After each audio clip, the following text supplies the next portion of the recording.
During the meeting, we ask that you keep all aisles and exits clear.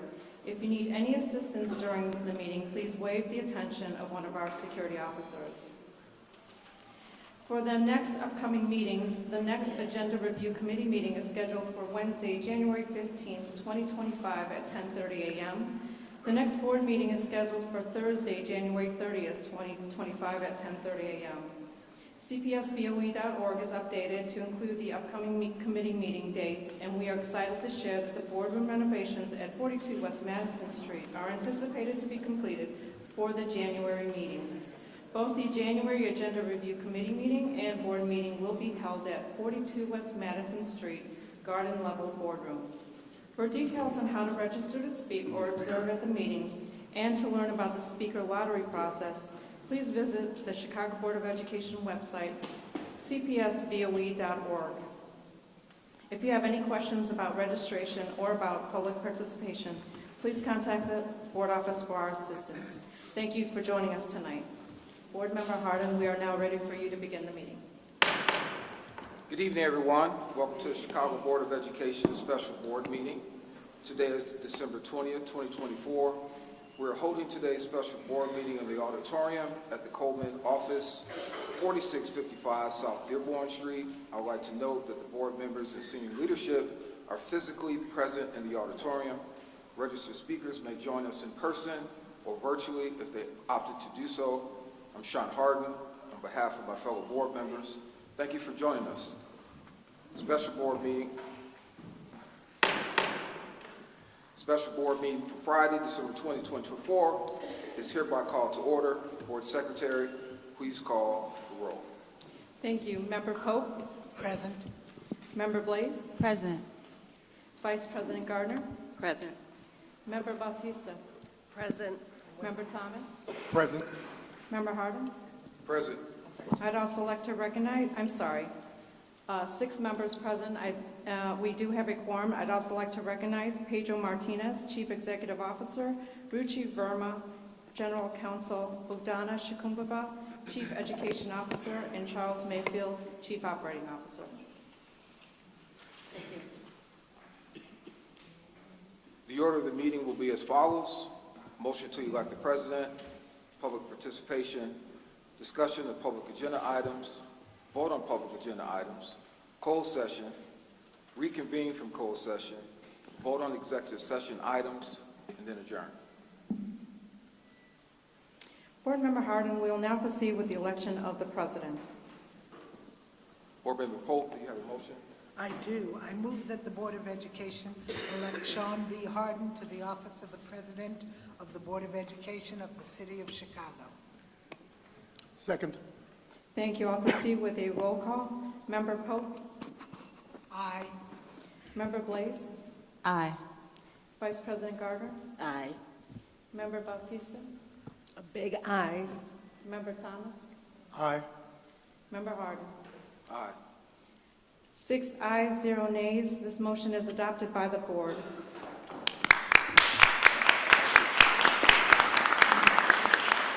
Congratulations to Sean B. Hardin, President of the Chicago Board of Education. Thank you very much. Let's now proceed with today's public participation session. Thank you for joining to share your comments with the board in compliance with the Open Meetings Act. Public participation, sometimes referred to as public comment, is a portion of the board meeting or hearing that grants district stakeholders the opportunity to address the board with their concerns and comments.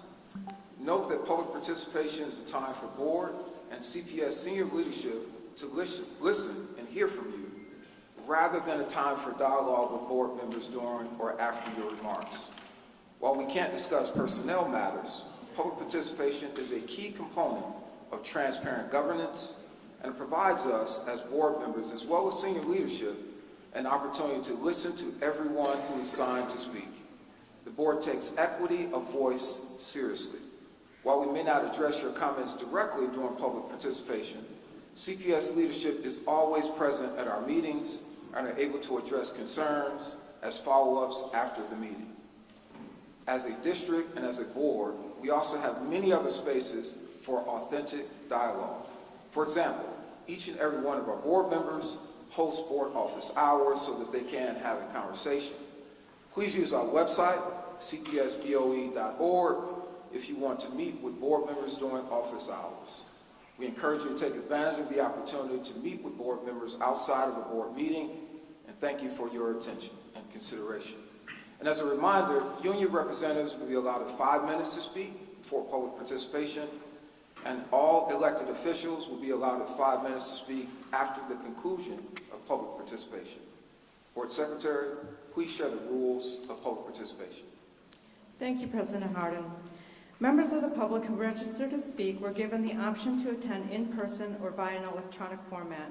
For those who prefer to attend by an electronic format, they were given information to access this meeting by dialing a number and using their phone. We did this so that speakers with limited or no access to the internet or who may have weak internet connection could still participate using their phones.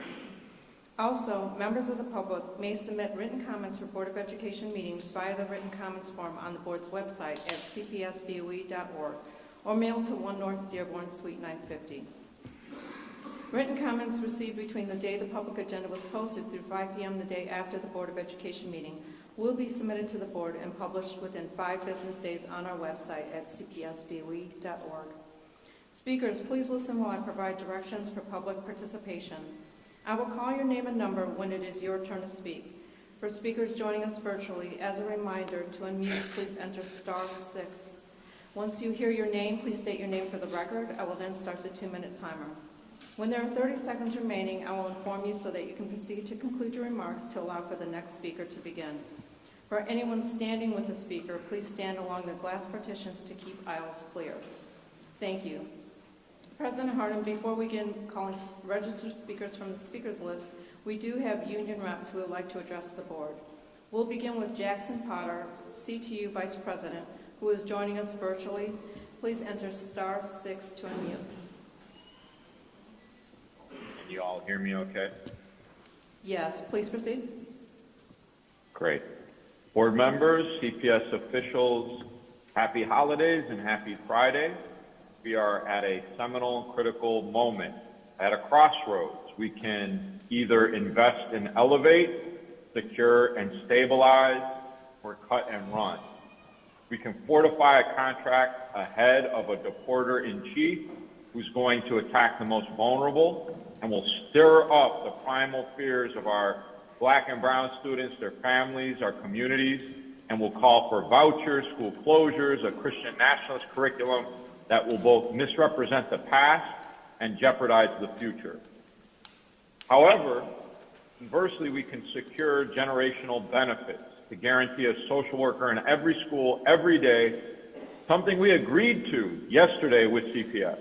We can collaboratively apply for grants to remediate lead, mold, dirty energy, and foul air in and around our schools. That was agreed to yesterday. We can decide to give more time and staff and support to servicing students with disabilities to better meet their needs that we just memorialized on Thursday. We can provide more access and resources to house our houseless students for the first time ever in this agreement that we agreed to yesterday. We can protect our LGBTQIA students and undocumented students, language that we put into this bargaining arrangement yesterday, or the agreement we made to build 70 sustainable community schools over the next 4 years, a 3-fold increase that will ensure robust restorative justice practices, culturally relevant curriculum that is deeply rooted in our school communities that we also agreed to yesterday. And while there's been a lot of fits and starts, a lot of off and on, unresponsive responses in the last 8+ months of this drama of negotiations, not so much anymore. I want to thank this board for lighting a fire and pushing both CPS and the CTU to move with all deliberate speed to come to what will become a historic agreement. There is light at the end of this tunnel, and it is a testament to your leadership. And this process must continue to accelerate because we can't afford to slow down or stall before Trump's inauguration. Critics will claim and have that the board should not act too soon. We say you cannot act soon enough. Every day that anyone sits on their hands increases the likelihood that the 7 Acero schools will close and cause the greatest closure of predominantly Latinx schools in the nation's history. And also, we don't cement this agreement. Our undocumented students and staff and families will be left more vulnerable. Any additional time waiting means that the mandates from the Department of Education will and can undermine civil rights, human rights of both students and staff. I was just at Armstrong Elementary, and they were telling me that already families are panicking in nearby Chavez, which is an Acero school slated for closure, and they are transferring their children to Armstrong.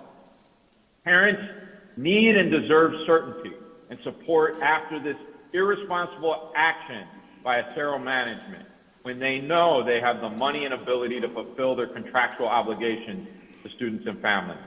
So I salute you for taking on these critical decisions in perilous times, in your steady leadership amidst crisis, and in doing the hard things that are required as leaders and stewards of a public education system that already produces greatness every day and must become greater still to ensure that our sacred rights and responsibilities rise to the occasion before us. Thank you, and enjoy the holidays. Thank you for your comments. The next union rep is Carolyn Rutherford, CTU Charter Division Vice Chair, who is here in person.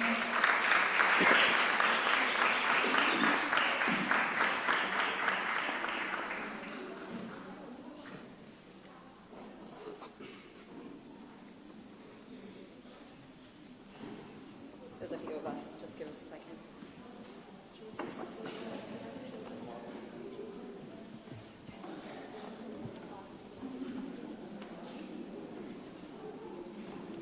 Just a couple.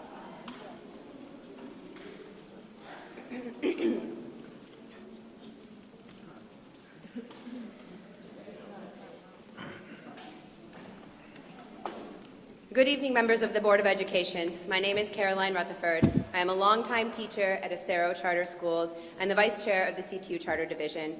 And I'm here today to thank you for listening to the parents, educators, and the community of the Acero schools for the last 2.5 months, when even the executives at both Acero and CPS ignored us. So thank you. We have been organizing and fighting to keep our schools open since Acero's October 9th announcement to abandon 2,000 students and close 7 schools. We have been in conversations with parents and educators at every school. We've had countless meetings, tough conversations, multiple rallies, and attended every CPS board meeting. You've seen us before. And we've been clear about our demands since the beginning. We need to save our schools. 1,500 parents, educators, and community members signed a petition calling on CPS CEO Pedro Martinez to make good on his promise to allow no school closings. These schools mean too much to our communities just to walk away because Acero's corporate board decided they weren't profitable enough for bond investors. Parents and educators and students have built communities that feel like families in these schools, and we will continue to fight to keep these families together. I want to speak to you about the resolution before you today. We know that there are some telling you to sit on your hands and wait for the new board to make decisions, but we are grateful that you are taking action to save our schools now. It's clear that waiting on this decision is the same as letting our schools close. We have been fighting together to save all 7 schools, and we are hopeful that Cruz and Paz will be able to continue after next year as well. I also want to applaud the language that states plans should involve district support for parents and staff to maximize retention of teachers, staff, and students at these schools during the transition. Thank you for this language in the resolution. The voice of the parents and the staff will be crucial to avoid disruption and avoid destabilizing our communities. Acero is able to keep our schools open, but that is not their plan. Your previous resolution said that Acero may be responsible for returning some of their unspent funds if they move forward with the closures. We need you. It is imperative that you tell Acero that they will have to pay a portion of the $46 million in reserves if they do not keep our schools open for next school year. That money should be in our classrooms now. We are asking you all to vote yes on this resolution and to continue to create space for parents and staff to have a voice in what keeping our school community whole looks like. We need the ability to meet with you, discuss what makes our schools special, and what measures you can take to prevent those things. The educators at our schools have fought to improve our schools through our collective bargaining agreement between Acero and CTU, and we've won so many amazing things. Staffing supports for our students in special education, multilingual education, academic intervention, social emotional support. We won class size limits to allow students more direct attention from their teachers. We won sanctuary language to provide protections for our undocumented students and families, something that we know Namaste Charter School has refused to agree to in their charter contract.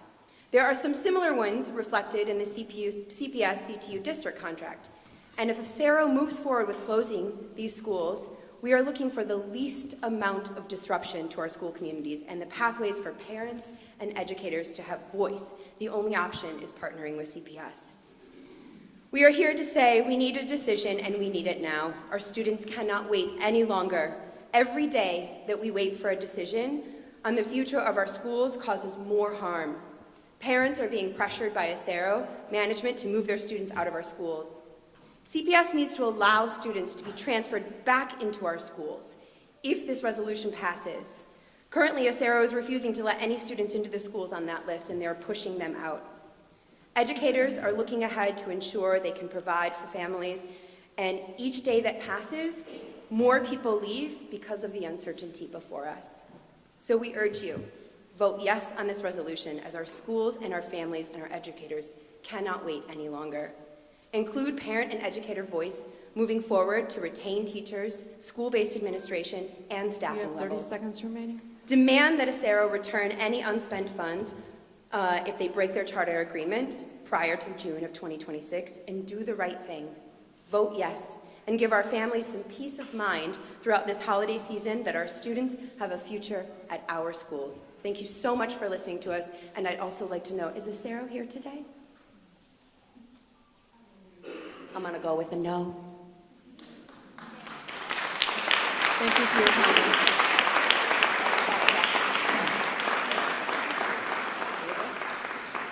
The next union rep is Troy LaReviere, CPAA president, who is here in person.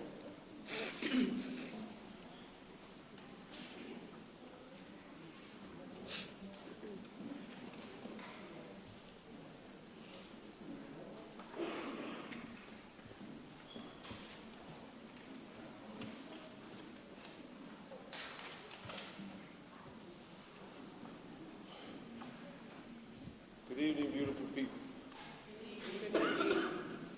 I'm Troy LaReviere, president of the Chicago Principals and Administrators Association, representing the unified voice of 1,128 CPS principals and assistant principals. While today's agenda focuses on the CEO position, what brings me here today are the provisions in the CTU contract proposal that deeply concern principals. Before I mention our concerns, I want to remind everyone of something that will make it more likely that our concerns are heard in the true spirit in which they come from. Many of you may remember that despite being one of the most awarded principals in CPS, in terms of the Principal Merit Awards, and despite bringing my school up to be the #1 ranked neighborhood school in the district, the Emanuel administration had me removed from my position as a principal. So that you won't misunderstand my critiques of these CTU contract provisions, let me read some of the charges the Emanuel administration assembled against me to justify removing me. Quote, as the principal of a Chicago public school, you owe a duty of loyalty to the board, the CEO, and their designees. Despite being warned and disciplined in the past, you engaged in the following misconduct. 1, you engaged in public actions that supported CTU's rejection of the January 29, 2016 tentative agreement. 2, you engaged in public action that supported the April 1st, 2016 illegal strike sponsored by the Chicago Teachers Union. 3, You engaged in public action supporting the teachers and staff members who participated in the April 1st, 2016 illegal strike sponsored by the Chicago Teachers Union. End quote. When everyone else was afraid to speak truth to power, I stood up repeatedly against who was at the time the most powerful mayor in America. I risked everything to support our teachers and their union, because in 2016, their union stood for something that was worth that risk. So when I express concerns about these proposals, please know that it doesn't come from some anti-teacher or anti-CTU nonsense. That doesn't fit with my history. Our concerns come from a sense of love and duty to our students and to the entire community that serves those students, including our teachers. We can disagree with our teachers and their union and still respect and support them. Our students need you to meet with us, the Chicago Principals and Administrators Association, to hear how these provisions will actually impact students and teachers in schools. One provision, for example, states that, quote, no principal or principal appointing committee can plan professional development or school improvement efforts, unquote. But we know that teachers' growth and success stem from collaboration and learning opportunities that principals organize. Most teachers will tell you they don't teach like they did 10 years ago. They teach better. And they teach better in part because of the learning opportunities organized by principals. This contract provision would stop those opportunities. Other provisions infringe on local school council authority by putting CTU committees in a position above the LSC and the principal rather than with the principal and LSC. These are just a few examples, but there are several more, including provisions that will decrease instructional time for students, that will create student safety issues, and further weaponize the grievance process. I would love to be able to come here and stand up for CTU the same way I did when I was a principal. But as it stands, we cannot support a contract that will inhibit student growth by stifling teacher development and prevent principals from making decisions that create the safe and secure learning environments our schools need. So I ask this board, I ask management, and I ask CTU to begin a series of conversations with CPAA and our members aimed at preventing mistakes at the bargaining table that will negatively 30 impact seconds students remaining. and teachers in the school and in the classroom. Appreciate you listening, and I look forward to hearing your response. We have more detailed provisions that explain some of it here in the handout. We'll be getting those to you, so appreciate it. Thank you for your comments.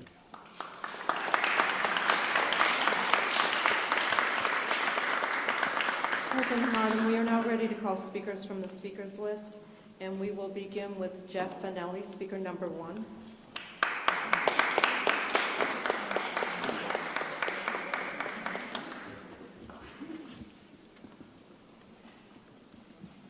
First time wearing my readers in public, so.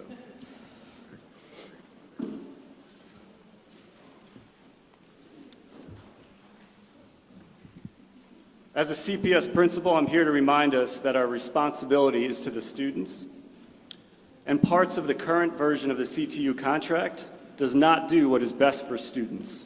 For example, one part of the contract states that special education teachers will be relieved for an additional day per semester to work on IEPs. On the surface, it sounds positive, and I agree with that the teachers need this time. However, the hidden cost that you may not be aware of comes at the expense of the students themselves. For instance, at my school, we have 13 special education teachers on staff. That means students would miss out on 26 days of instruction because those teachers would not be in the classroom with their students.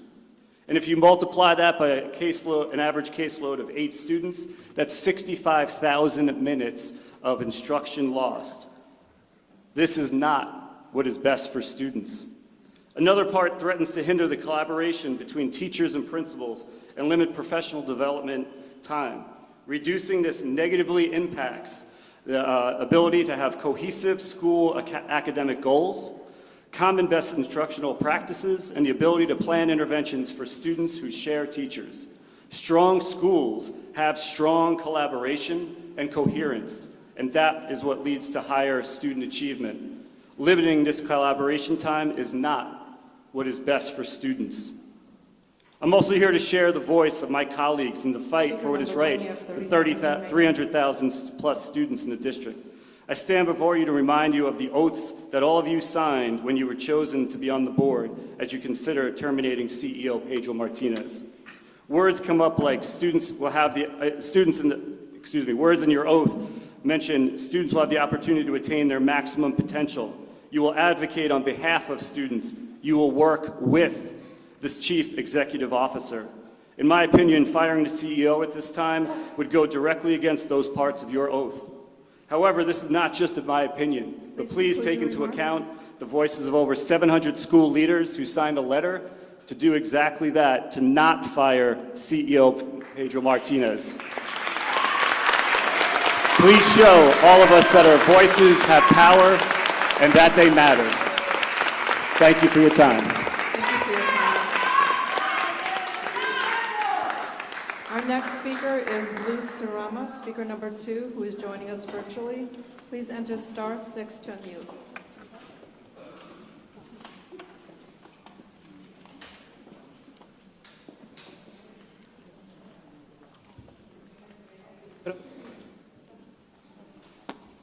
Presione estrella y el número 6.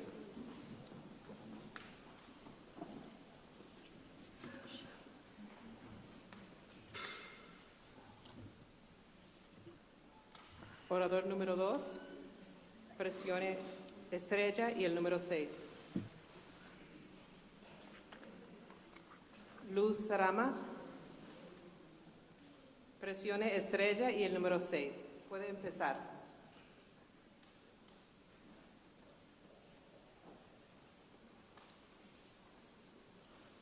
Luz Sarama.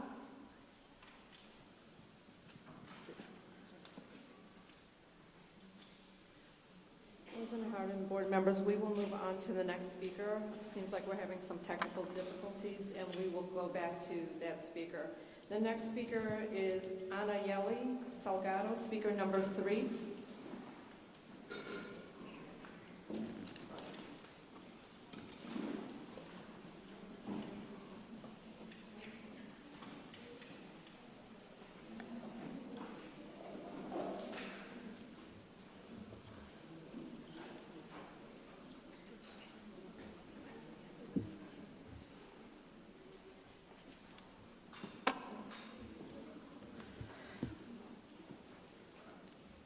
Buenas tardes, mi nombre es Anayeli Salgado. Les agradezco sinceramente por darme la oportunidad de hablar y ser escuchada por ustedes, especialmente porque les preocupa el futuro a nuestra Escuela Paz, aquí en La Villita. Sé que no somos una familia pequeña, pero quiero recordarles que ya sea grande o pequeña, lo que realmente define es una familia, es el amor, la conexión y la lucha por el bienestar de cada uno de sus miembros. Los números son estadísticas, no pueden ni deben definirnos como una familia, nos deben definir como una familia unida, con raíces que se hunden profundamente en la fundación de acero.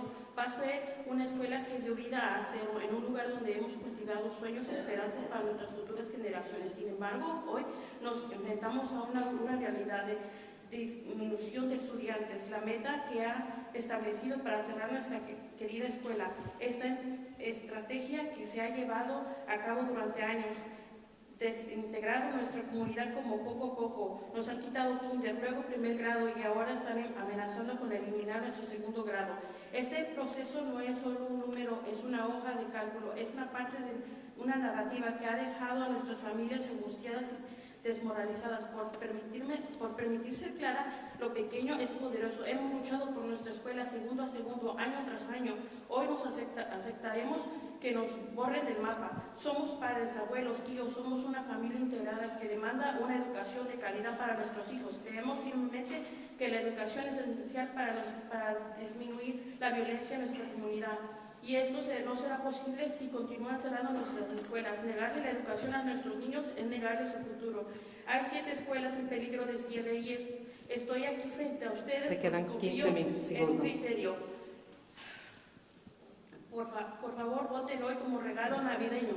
Denles a nuestros niños un futuro protegido, en un futuro donde puedan creer en personas con posiciones como las suyas. No dejaremos que nos Por favor, arrebaten concluya. nuestra voz. Gracias. Gracias por su comentario.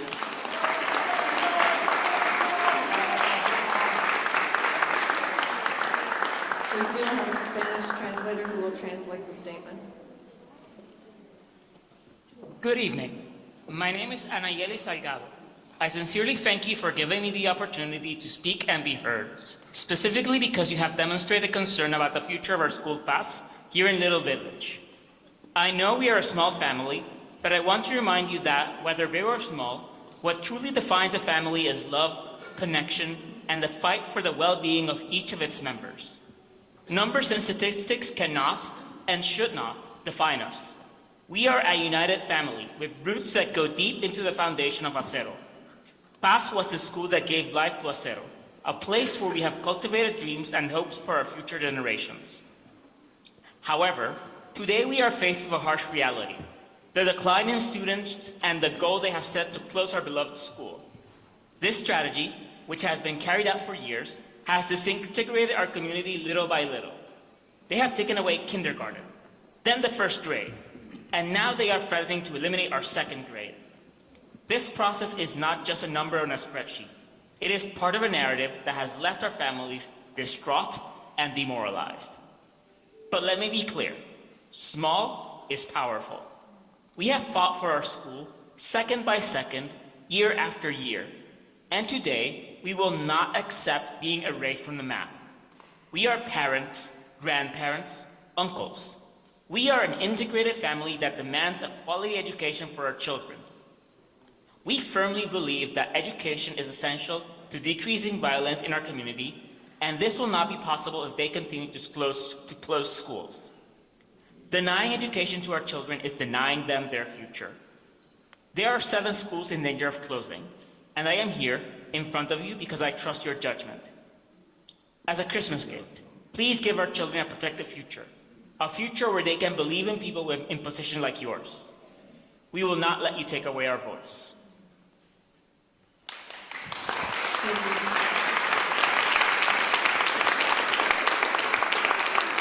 We'll go back to speaker number 2, Luz Sarama. Orador número 2, Luz Sarama. Presione estrella y el número 6. ¿Me escuchan? Sí, puede empezar. Buenas tardes, mi nombre es Luz Sarama. Pedro Martínez, finalmente ha llegado su momento.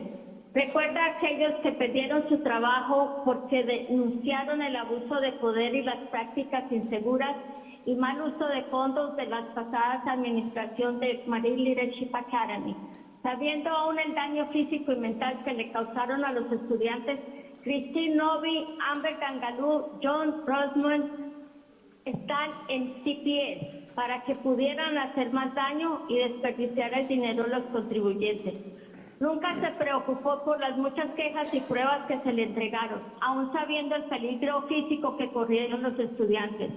Espero que la señora Felicia Sanders, Sasha Ford, Bagdana, Laura Lemón, Jerry Taylor y el mayor Peter Ramírez sigan después de usted, porque deben rendir cuentas por las mentiras y las cosas ilegales que todos hicieron y siguen haciendo, así como por el código de silencio que usted y su honorable equipo implementaron en CPS.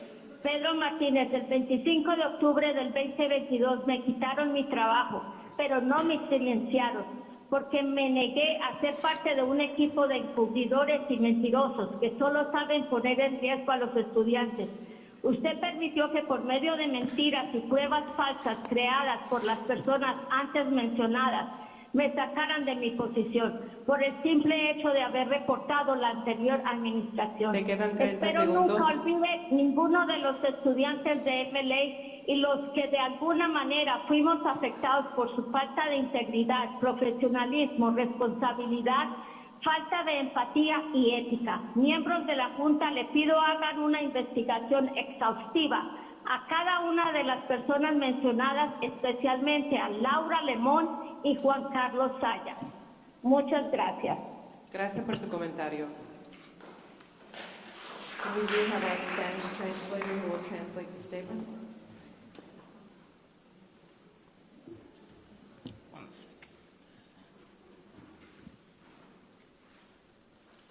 Good evening. My name is Luz Sarama.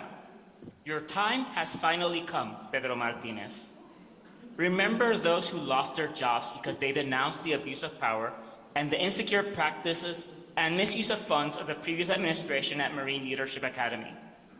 Knowing about the physical and mental harm they caused students, Christine Novi, Andrew Gangaloo, and John Rosemond are at CPS so that they can do more damage and waste taxpayer money. You never worried about the many complaints and proof presented to you, even knowing the physical danger faced by students.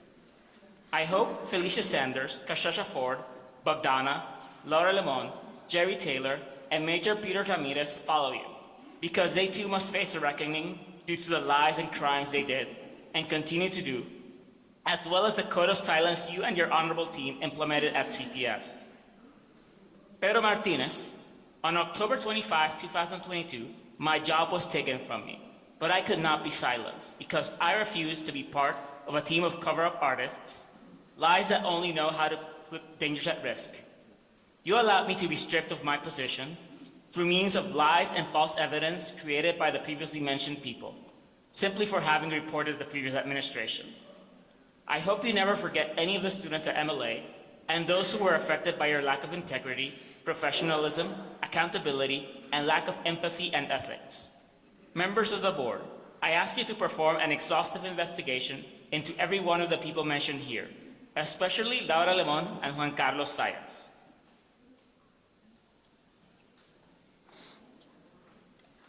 Thank you. Our next speaker is Roberto Murillo, speaker number 4.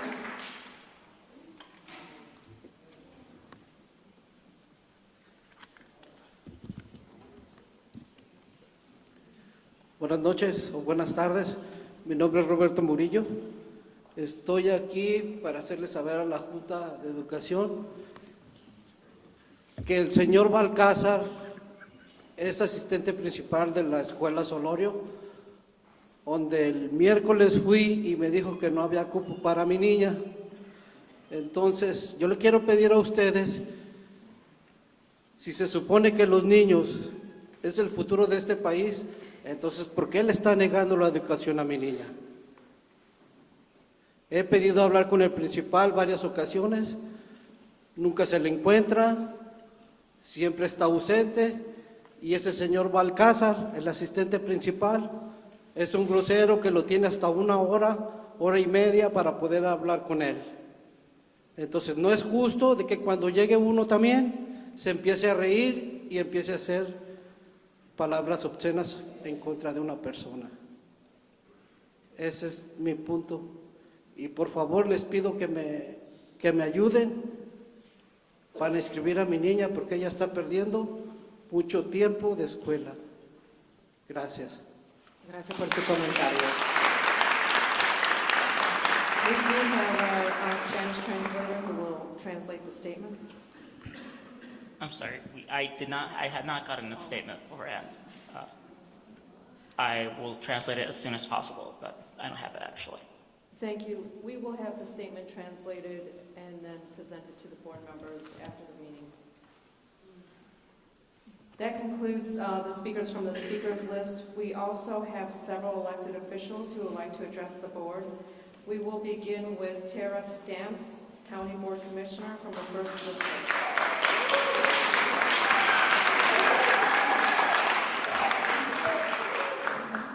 Good evening. I'm Cook County Commissioner Tara Stamps of the 1st District. And what I am so saddened by is that Chicago is comfortable with practicing educational apartheid. From Willis Wagons to the strike of 1963, to the closure of 50 schools, I'm here to say that old keys will not open new doors. Pedro Martinez was entrusted with the leadership of CPS to bring stability to our schools. And yet schools on the west side, where I live, remain in constant state of crisis. How can we talk about stability when our schools continue to face chronic underfunding, crumbling infrastructure, a lack of resources for students and educators. And CPS knows how to do school. They just don't know how to do school when it's in black neighborhoods. How can we be in the same district, and it's the tale of two districts, where on one part of town we have some of the top-rated schools in the nation, and just a half an hour down west we have crumbling schools in the same district with the same funding? It is truly stability when West Side families are sending their children to schools with leaking roofs, outdated facilities, empty shelves. We won't talk about the lead in the pipes that impact our children's brain and ability to think and question critically. Stability isn't about maintaining the status quo, it's about addressing the root causes of inequity in our school system. If Pedro Martinez has brought stability to CPS, our West Side schools wouldn't still be grappling with the same infrastructure failures that we have endured for decades. Resource droughts that have plagued them for decades. Stability starts with investment in our schools and in our children. I believe the children are the future is not just a lyric in a song. It is the irrefutable truth. And so I say that to say that I think what is missing in this narrative is that what happens to Chicago public school children is not just the responsibility of CTU, it's not just the responsibility of even CPS. These are all of our children. So when their lives are at stake and hanging in a balance based on the disinvestment, it is everyone's responsibility. West Side schools are in desperate need of infrastructure improvements, from broken HVAC systems to buildings with unsafe conditions. These schools are a reflection of CPS's neglectful leadership. How can we ask students to succeed when their learning environment actively works against them? As many years ago, you know that environment, the way a building looks, smells, feels, whether it's too hot or too cold, impacts your ability to function and do your job properly. Please understand that is the same situation when our babies come into these classrooms. How do you all expect for our children to succeed and become all that God has called them to be, with leaky roofs, dirty floors, crumbling infrastructure, built doors that don't open properly, systems that don't operate properly? How can we claim to value education when we don't even provide safe and functioning spaces for our children to learn? What message are we sending to the West Side? The West Side that often gets neglected, that often gets left out, that is often the least on the list. I am here to represent that West Side.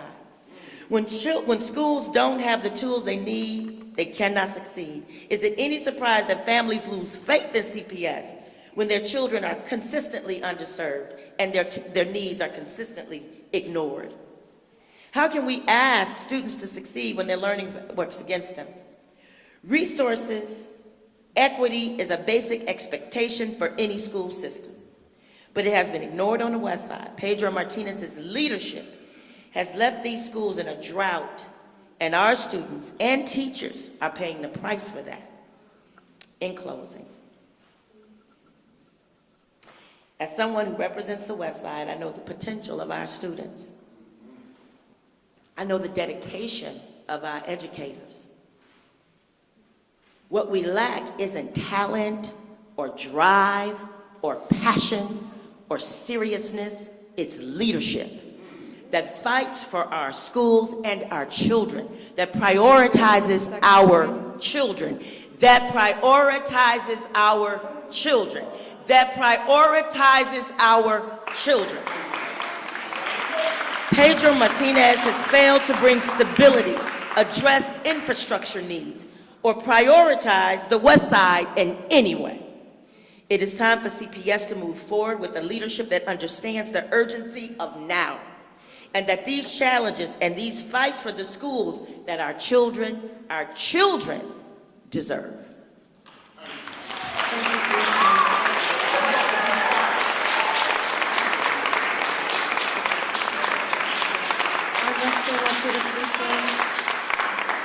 Our next elected official is Alderwoman Nicole Lee of the 11th Ward, who is joining us virtually. Please enter *6 to unmute.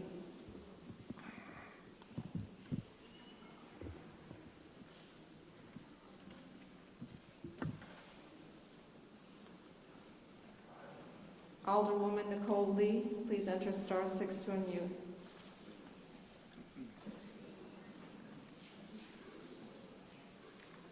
Can you hear me now? Yes, please proceed. Okay, sorry about that. Good evening, members of the board, educators, parents, staff, and other participants. As a CPS parent, alumni, and as an alderman of the 11th Ward, I reiterate the calls on you, the Board of Education members, to reject the Johnson administration's efforts to fire CEO Martinez. I represent the school communities of Parma, Haines, Healy, Mini Mignoso, Sheridan, Ward, and the Air Force Academy High School. As a ward, we send our children to schools as far away as Lane Tech, Jones, Whitney Young, and beyond. I can assure you that CPS families in our community are looking for you to lead on quality of life issues that impact their day-to-day, not spend your time embroiled in political gamesmanship. I also represent a community where there's a strong culture around our private and Catholic schools. We have some great schools in our area, and with the increased instability and perceptions of chaos at our local CPS schools, I've heard from parents who are considering pulling their children out of the system, the public school system entirely. We can't have a thriving city without a public school system that young families trust.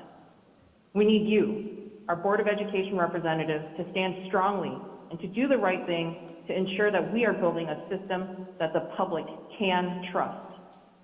To build that trust, the games and the drama in service primarily to political interests of the mayor's office have to stop. And the focus on actually delivering for working class kids, like the ones I represent, has to begin. Whether you are an appointed or elected member, you are accountable to the school communities you represent, first and foremost. Thank you.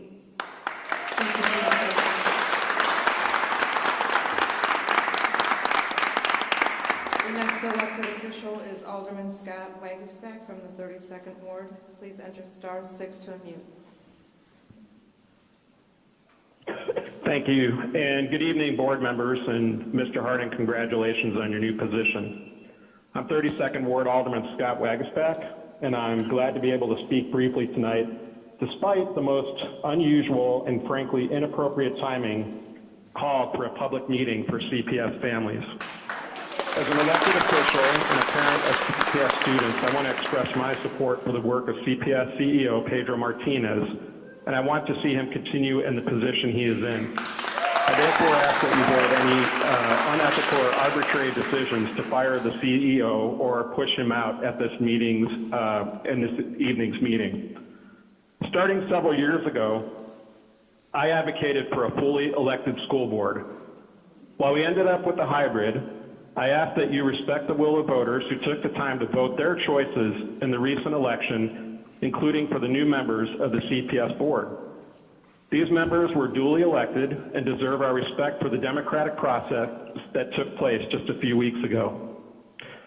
Many of us, parents, civic leaders, elected leaders, are urging members of the board to stand firm in their support of CEO Pedro Martinez. I believe it is in the best interest of our schools, our students, and our residents as a whole to continue the work and successes of the students under his leadership. We recently spent time with the CEO and his staff discussing the strategic plan that CPS has laid out for the groundwork to continue the recent successes, and we want to keep improving on it.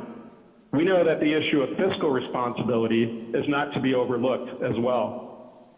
Some people think it is merely a hindrance to doing what is best for Chicagoans, but fiscal responsibility is an obligation of our jobs as appointed or elected officials, and it has to be wholly part of this conversation as we deal with it every day, and at the same time keeping the entire city of Chicago in mind and ensuring that fiscal responsibility is one of our obligations that we carry out.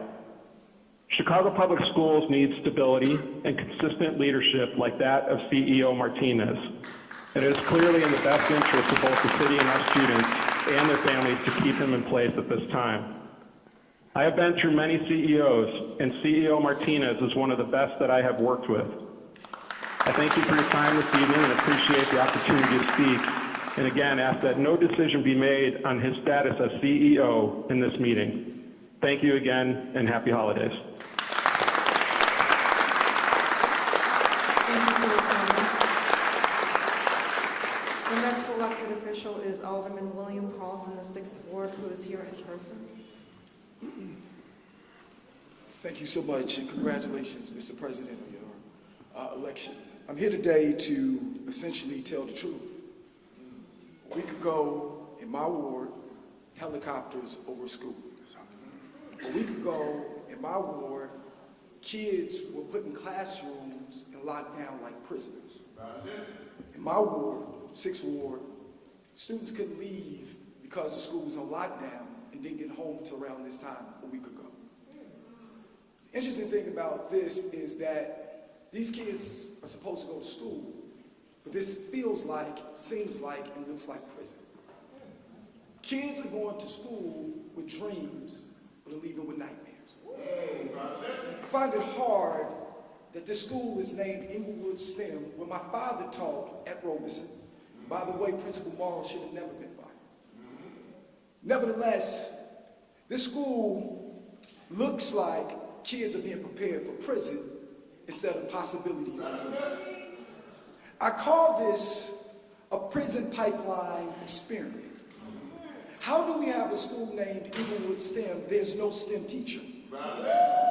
How do we have Inglewood STEM and the current principal is having to figure out how to rob Peter to pay Paul to get buses for kids to go to sporting events, after school programs, and find money for a STEM program that's literally non-existent.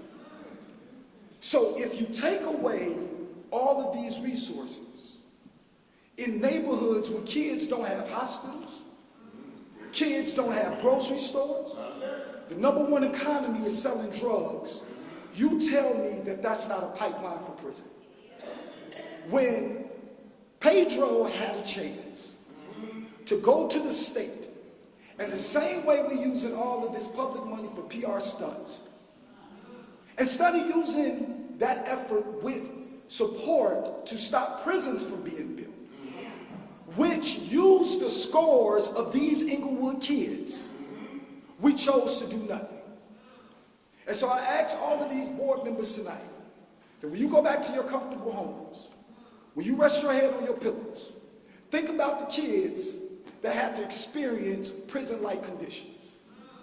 We are preparing children for prison and not jobs. So my question today is, how long are we going to continue to traumatize students and teachers? Teachers are heroes, not villains. And at the end of the day, we have essentially demonized teachers for requesting basic things that they need to teach well under his watch.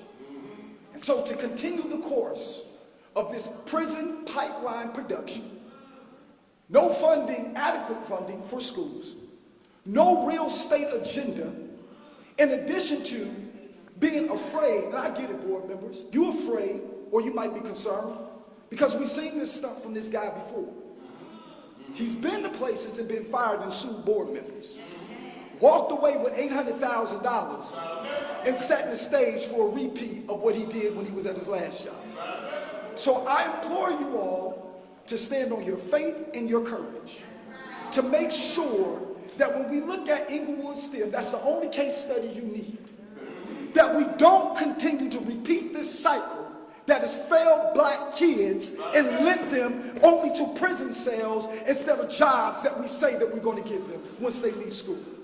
When you go home tonight, when you rest your head on your pillows, think about the fact that these children are not only afraid to go to school, but they ain't learning when they get there.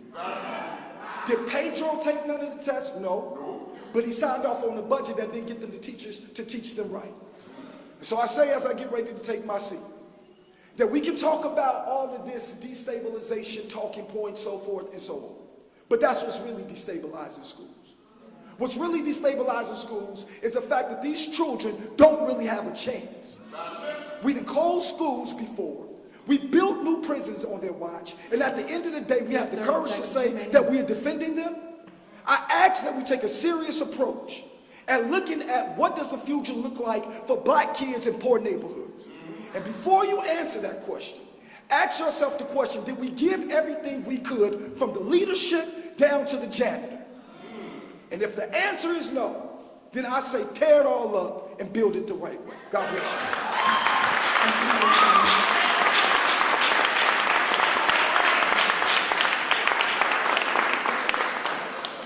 The next elected official is Alderwoman J-Lu Gutierrez from the 14th Ward, who is joining us virtually. Please enter *6 to unmute.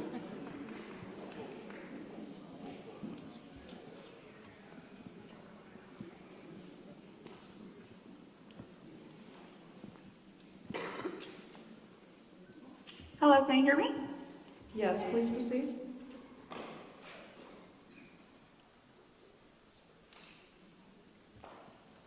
I stand here today in solidarity with the parents and families of the Acero Charter School Network. Your concerns are valid and your voices deserve to be heard. The proposed closure will have a devastating impact on our community, especially here in the 14th Ward, where the majority of the affected schools are located. I have met with parents and families to understand their concerns, and I'm committed to ensuring that no child's education or future is left uncertain. We need clear answers from Acero about the decision-making process. Parents, educators, and community members must be included in any discussions moving forward. I urge CPS to step in and work with Acero to develop solutions that protect students, stabilize our communities, and prevent further harm. As your alderwoman, I will fight to make sure every student in our ward has access to a stable and high-quality education, whether at Acero or elsewhere. This is not just about schools, it's about the future of our children, our families, and our neighborhoods. Together, we must find a path forward. Thank you and happy holidays to all. Thank you for your comments. The next elected official is Alderman Derek Curtis of the 18th Ward, who is joining us virtually. Please enter *6 to unmute.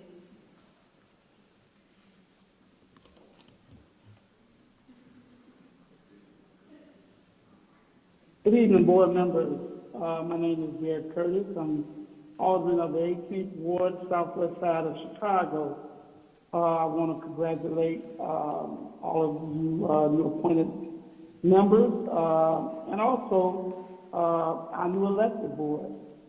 I represent a ward of hundreds of teachers, speakers, janitors, admins, and most importantly, most of our most vulnerable asset, which is our students. I've had the great pleasure of talking and working on many issues that affect the welfare of our children and our teachers. I've been on the battleground with CPU. When they went on strike, I was on strike with them. But also, I've seen personally where CEO Martinez has handled many issues himself instead of passing them off on someone else to handle. If you don't know him, I'll tell you, he's definitely boots on the ground. If you're really sincere about your position and being a true servant, consider putting this vote off if you have to and get to know him for yourself. The Bible states we've been made to do it for a night, and we're talking about tonight. If you make the right decision and vote with your heart, joy will come in the morning. Thank you so much, board members. Appreciate your time. Thank you. Thank you for your comments. Our next elected official is Alderwoman Silvana Tabarez from the 23rd Ward, who is here in person.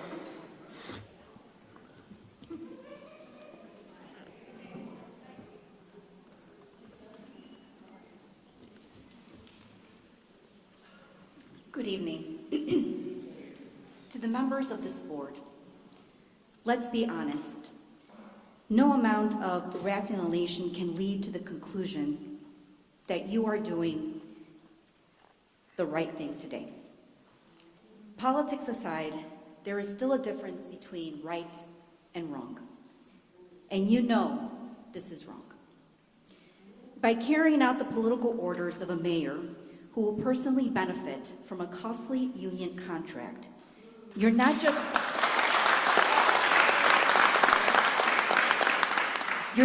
firing a CEO, You are intentionally clearing a way to saddle taxpayers with billions in costs and the district and yourselves personally with costly litigation.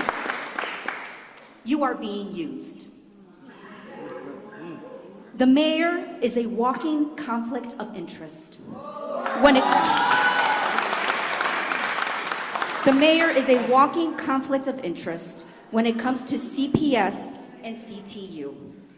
The Manchurian candidate of a mayor has handpicked you not as a board members, but as patsies for his CTU overseers. Instead, you should respect the democratic process and yourselves by halting this meeting. Let those elected by voters assess the situation of the CEO's performance and delegate all pending contract negotiations to arbitration.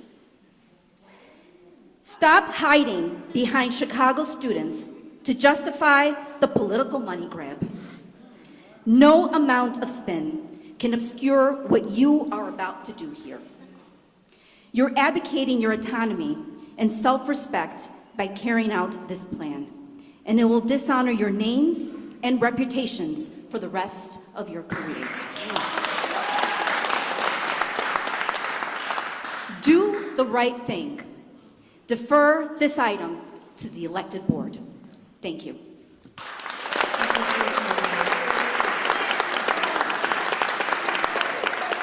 The next elected official is Alderman Byron Sigcho Lopez from the 24th Ward.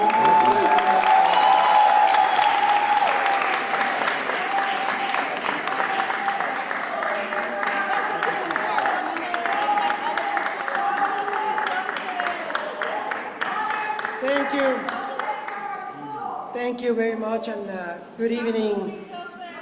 Good evening to the board.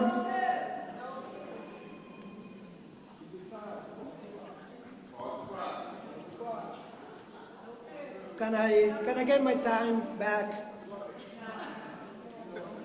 Thank you. Thank you to the board members, and good evening everybody for being here. First, let me thank the parents, the teachers, and our school communities for courageously again fighting against the school closures when others have looked the other way yet again. My sincere thanks to the Acero parents for their courageous and steadfast advocacy to protect the right of their children and the children and our students across the city of Chicago. The applauses are to those parents. When we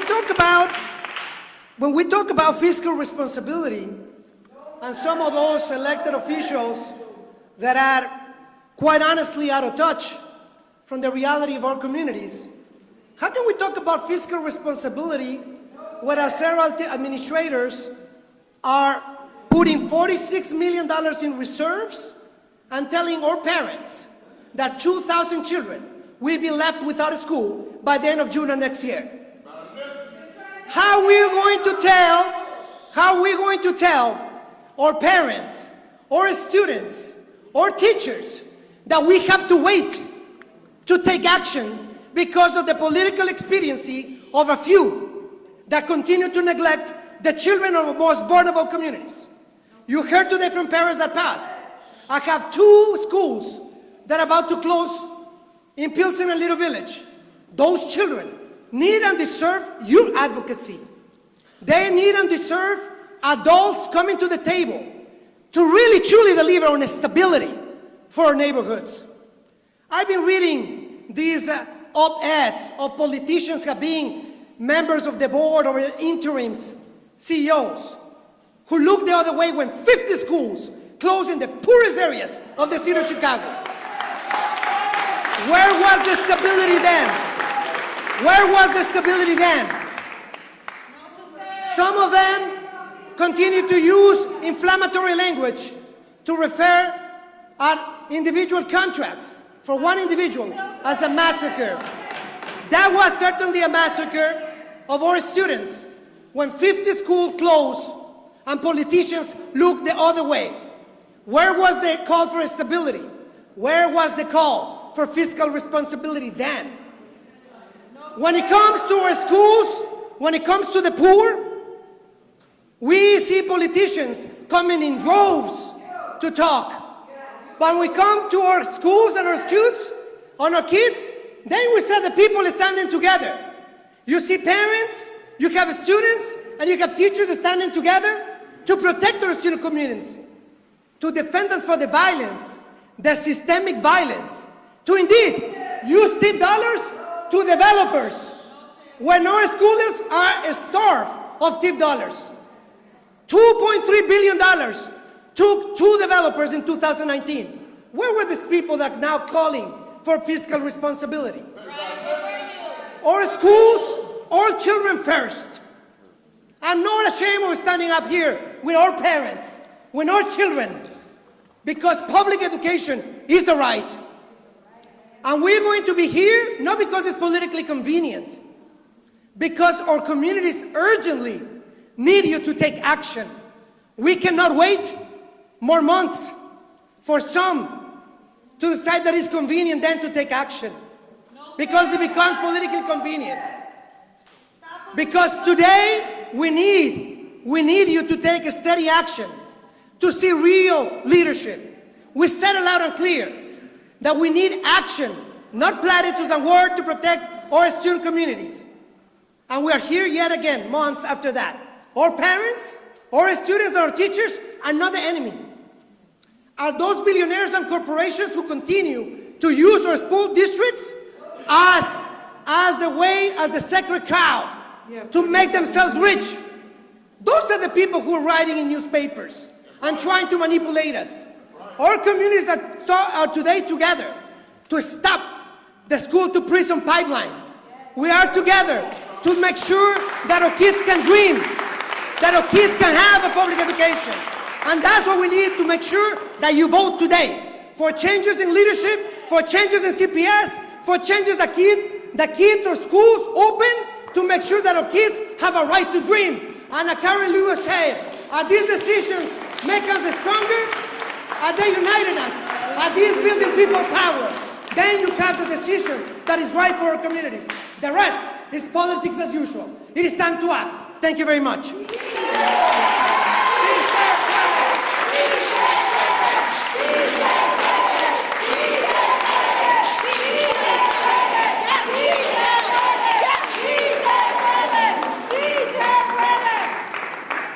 Our next elected official is Alderman Ramirez Rosa from the 35th Ward.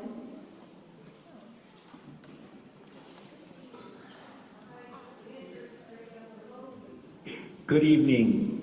Thank you, board members. I'd like to begin by stating that objectively, a Friday evening when many people do not have to work the next day is an excellent time to host a meeting.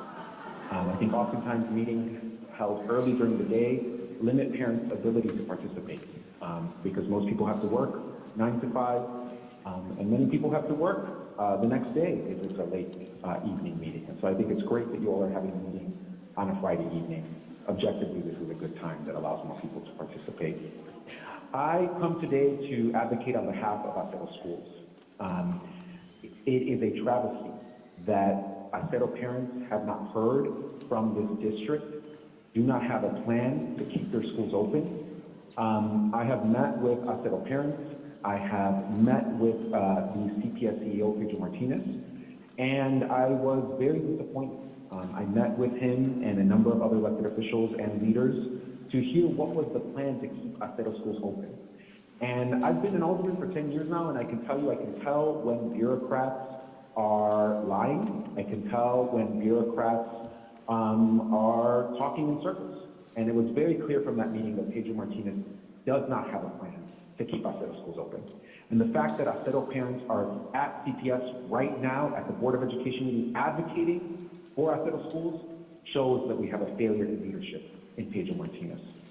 I am also here speaking on behalf of parents of special needs students And speaking on behalf of parents who are parents of magnet school students, 85% of which are Black and brown and working class, who have been without buses now for the second year in a row.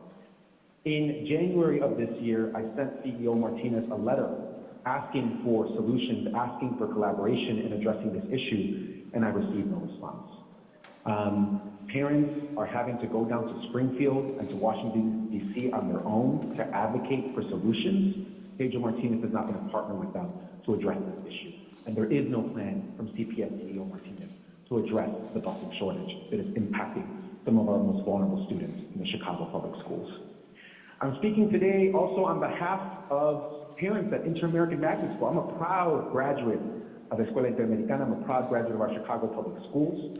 And it is a travesty that the principal there broke the law, harming the students, and Pedro Martinez refused to take action against that principal, putting that in writing that he was not going to take action against that principal who broke the law and harmed students and harmed families at that school. I'm speaking on behalf of today of parents at Marine Leadership Academy in Logan Square, whose children have faced bullying and violence, and Pedro Martinez has not addressed the issues going on at that school. I'm so disappointed in the letter that I saw the attorney for Pedro Martinez issue today. Apparently, anyone who speaks up against Pedro Martinez is part of a vast conspiracy. Apparently, any parent who months ago said we should have busing for our children is part of a vast conspiracy. It's shameful. And I urge you, as the Board of Education, to not back down because of Pedro Martinez's threats. I urge you to stand with parents who are advocating for better schools and know that while there are many politicians who stood silent while Rahm Emanuel closed 50 schools, but certainly have all types of opinions about what's going on at CPS today, know that the people that have been working in our community to improve our schools, who have been standing up to the rich and powerful who want to privatize our schools, we are standing with this board today. And lastly, I want to say that when people have a job, they should continue to do that job.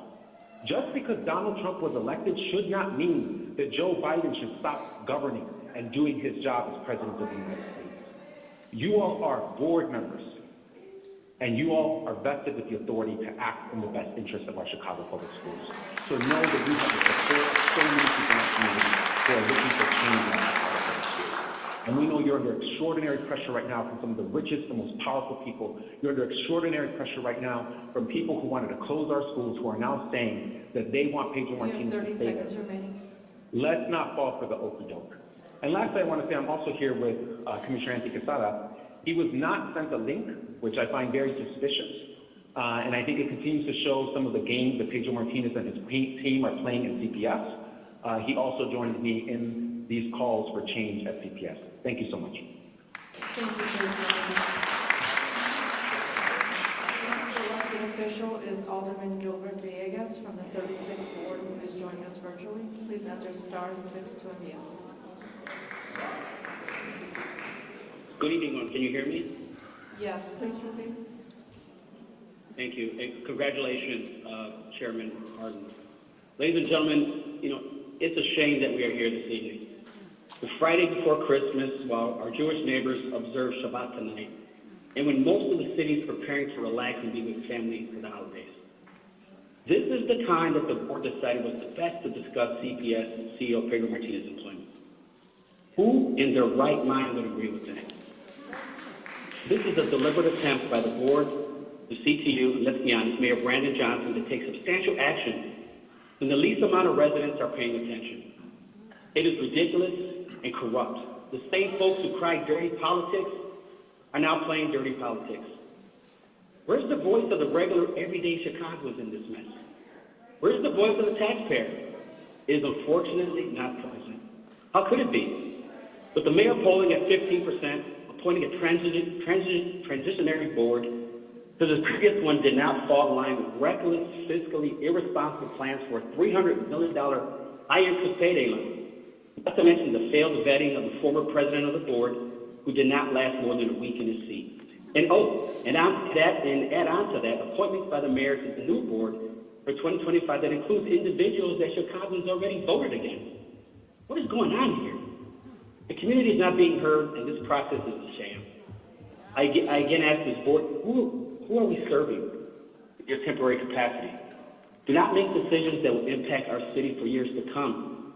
Our residents did not elect you. The mayor appointed you in a rushed process after the previous board resigned. They all resigned. Tread lightly. You do not understand the legal ramifications that come about from any rash decisions.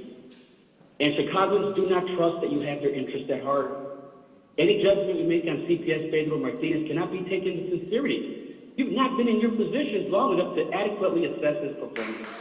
And again, you are serving in a temporary capacity. The previous board and past performance reviews for Pedro Martinez found that he had met the standard.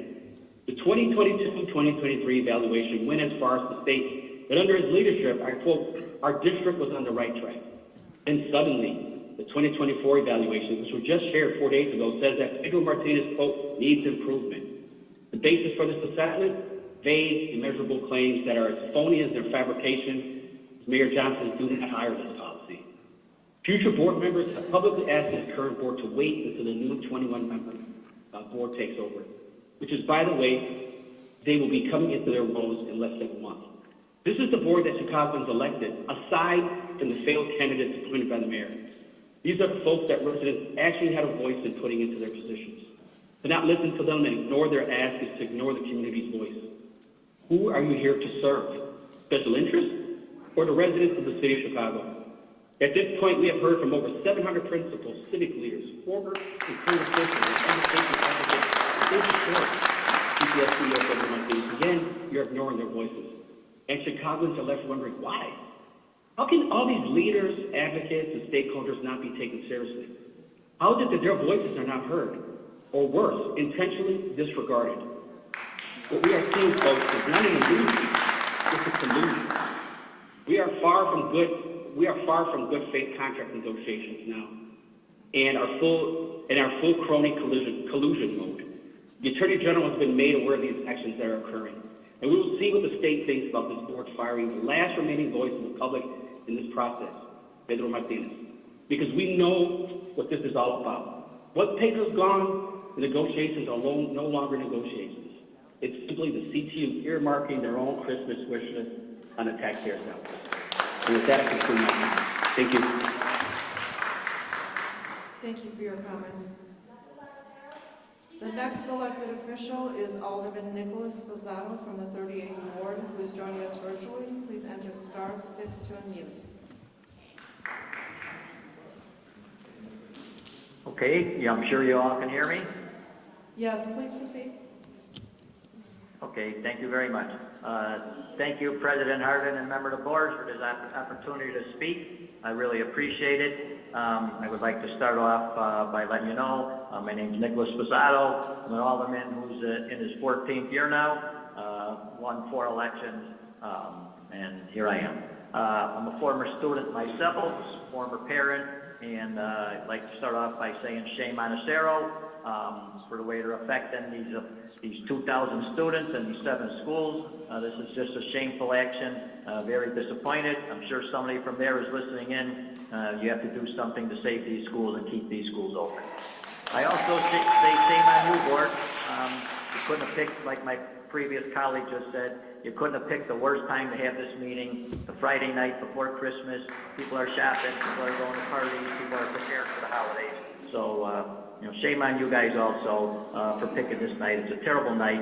I know people wanted to participate, they couldn't, but it is what it is. So I do want to remind you, obviously, it'll be pretty obvious which ones of my colleagues I agree with and which ones I don't. But there were 700 school leaders that did say, do not do what you're going to do tonight, and I'm hoping I'm wrong, I'm hoping you're not going to do it. But 700 school leaders did not want this to be done. 41 you can't be here from 3. I think this is a good idea. 41 aldermen from 82% of the council asked you to hold off on this and basically leave it up to the new elected board.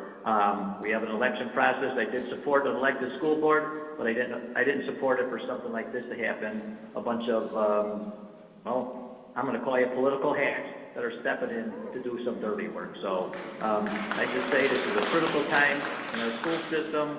We need stability, and I would ask you, I would beg you, beg you to hold off on this decision. Let the new elected board assess the situation and let them make the decision that they were elected to do. Thank you very much for the time. Merry Christmas, everybody, and Happy New Year. Thank you.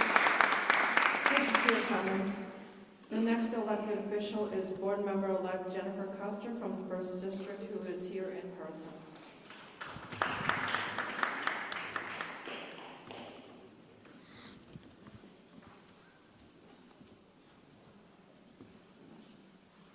Hi, good evening.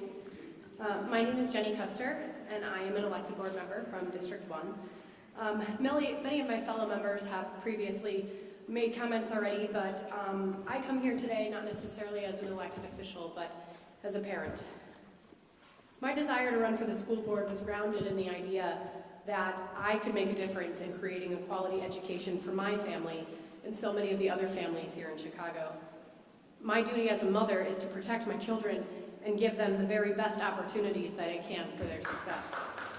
My duty as an elected board member is to fight for all those other parents out there that share in that very same duty in my district and beyond it. After tonight, will the Chicago Public Schools be the opportunity for my family and families like mine across the city? Will it be the choice for families moving forward to give their children the best education possible? Or will families find another place that truly cares about their kids and doesn't play political games with their future? The choice in front of you all today, most of you whom will be my future colleagues, is that are you going to condemn the first elected board to serve in a capacity where our sole job for the next 2 years is not to address student outcomes and making CPS a better place, but to figure out how to steady the ship in the wake of the chaos that is created by the decision to fire a CEO mid-year and inevitably agree to a contract that we can't afford? And while the district suffers financially already, and in the wake of the new presidential administration that further threatens financial instability of our district, you are setting us up to make some of the hardest decisions that CPS will ever face. Decisions that will change the kind of education for both my kids and all of the Chicago kids. But this doesn't have to happen. The public, other elected officials, recently elected board members, and community members have asked and begged for you to wait so we can make these decisions together.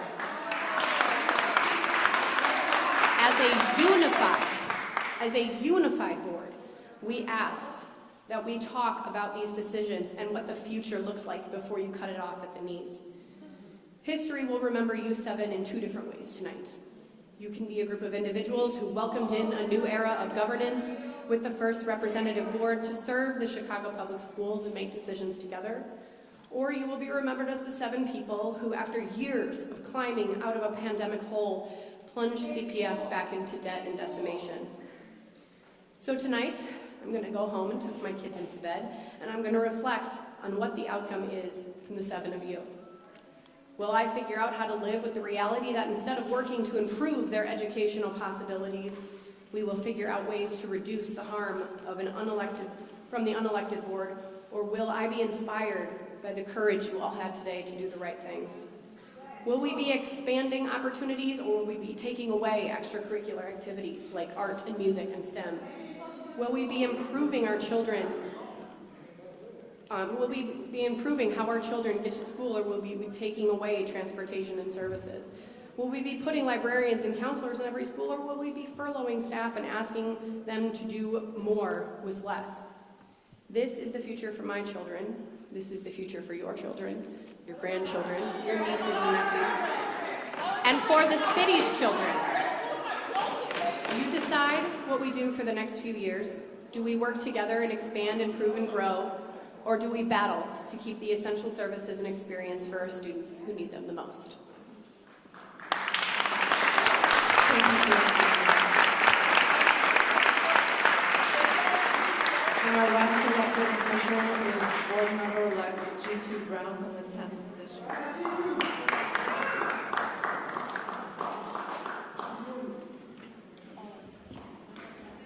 Good evening, board members. Congratulations, President Harden. Good to see you, brother. All right. My name is G2 Brown. I am a proud son of the Kenwood Oakland Community Organization. I'm also a National Director of the Journey for Justice Alliance. And as was just stated, I'm recently elected to serve on the first elected school board representing the 5th district, along with my sister Tyler. All right, so this is my second board meeting since 2014. Because in 2014, I swore off coming to places like this. Because I have sat with innumerable numbers of parents who were traumatized by decisions made by people who were not impacted by those decisions. I dried Rosemary Vegas tears when they closed Lafayette Elementary School and her and her family occupied the school. I stood with parents at Carpenter Elementary, a good elementary school that was closed for real estate. I stood with the parents at Price. I did programs at Douglas Elementary. When we went at Douglas, it was 600 babies in that school, and now because of district actions, there are 34 children in that school, and a white-ran voucher school across the street at Closed Key wants Douglas as the feeder school. So I will say this to you as a board. Ignore the noise. We have big work to do. I want you to dream a world-class pre-K through 12th grade system of education. There's never been a commitment from a board like this to do right by black and brown children. There's never been a commitment. I know it more than most people in this room. I have stood, I'm far from perfect, but one thing I've been on post. And if I understand everything correctly, I've seen good schools sabotaged. I've seen parents faint at school board meetings and board members. Jamie Pritzker's sister sitting on the board. Her great-great-grandchildren are not going to have to work. And they're making decisions about children that look like me. So for the parents of Aceto, I say to y'all,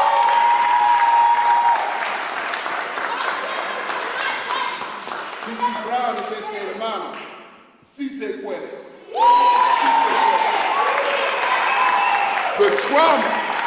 The trauma that parents go through when they're being told that their school is a failure and they don't know. I know it intimately. I know it at Price. And I'm going to say something to the audience. Stop saying 50 schools. They have closed over 160 schools in this city. Over 160. 88% of them in black communities. That is state-sponsored sabotage.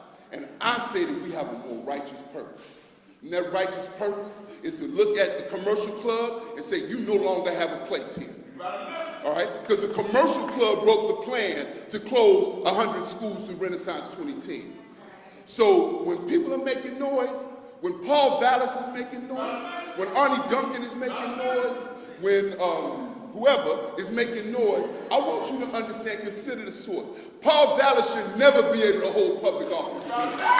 Arnie Duncan should never be able to hold public office again. A society that does not invest in its young people betrays its young people.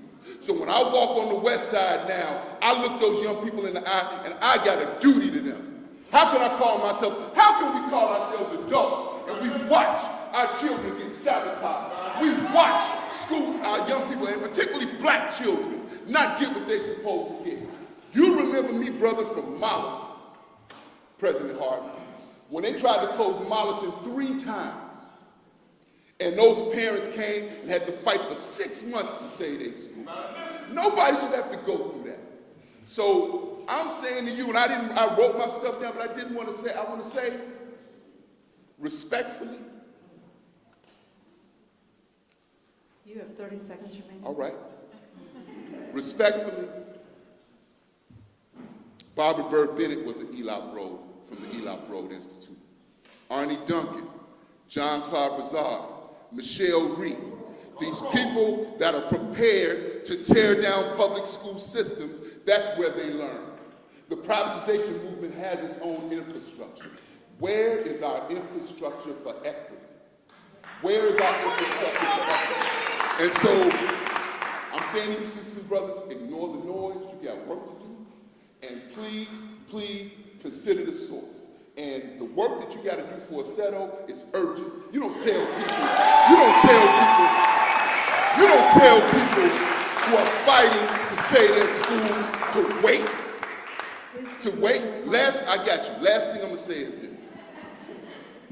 In 2014, I was at Mollison Elementary School. They had just closed Overton for land. Because Overton for 2 straight years had 2 of the largest sets of test score improvements in the city of Chicago. The late, great Karen Lewis was doing a book reading at Mollison. I'm standing in the gym room, and 30 to 40 primary age students come to me, grab my pants leg, and they're crying. And they missed the G2. Are they going to reopen Overton? I want to say that to you, and I'm asking you to hear me with your heart. See, it doesn't matter how professional we are. What matters is, are we believers? Are we believers? I'm a believer. I believe in the beauty and the brilliance of our babies. I've lived my life according to that rule. And that's going to be our mandate. It's now and as of January 15th. Thank you very much.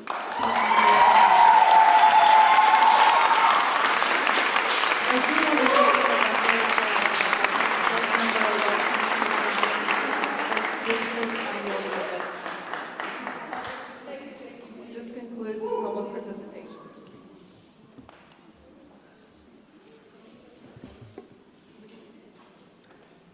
Board members, we're now open for the floor for questions or comments on item on the agenda. Are there any comments or questions?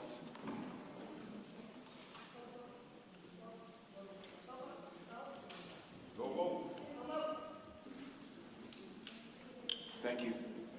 We'll now proceed with the vote on public agenda items. Board Secretary, please proceed. Thank you, President Harden. I will proceed with the items on the public agenda, read the board report numbers and brief titles. These items do require a vote. RS1, rescind and adopt a new resolution authorizing signature proxy for Board President Sean B. Harden. RS2, resolution to maintain Acero attendance centers. President Harden, these items do require a vote. Is there a motion? Mr. President, I move approval of RS1 to rescind Board Report 241101-RS1 and adopt a new resolution authorizing a signature proxy for Board President Sean B. Harden. Mr. President, I also proudly move RS2, resolution to maintain Acero attendance center.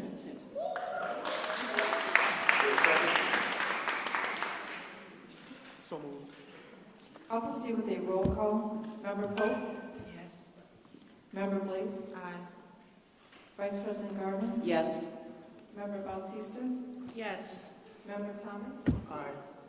President Harden? Yes. 6 ayes, 0 nays. These matters are adopted by the board.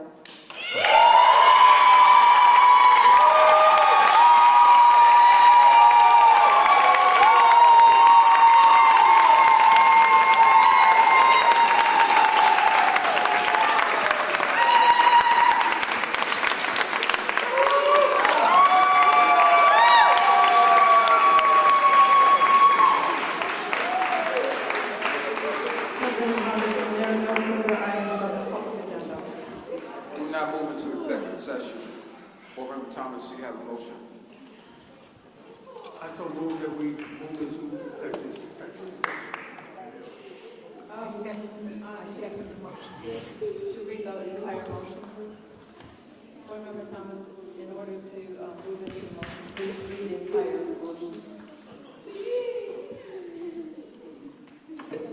I move for the passage of the motion number 24-1220-02 and the commencement of a closed session to consider the matter permitted under the section 2C of the Open Meetings Act of the subsection 1 as specified in the motion. Is there a second? I second the motion. I'll proceed with a roll call. Member Pope? Yes. Member Blaze? Yes. Vice President Gardner? Yes. Member Bautista? Yes. Member Thomas? Aye. President Harden? Yes. 6 ayes, 0 nays. This motion is adopted by the board. This meeting will now go into closed session.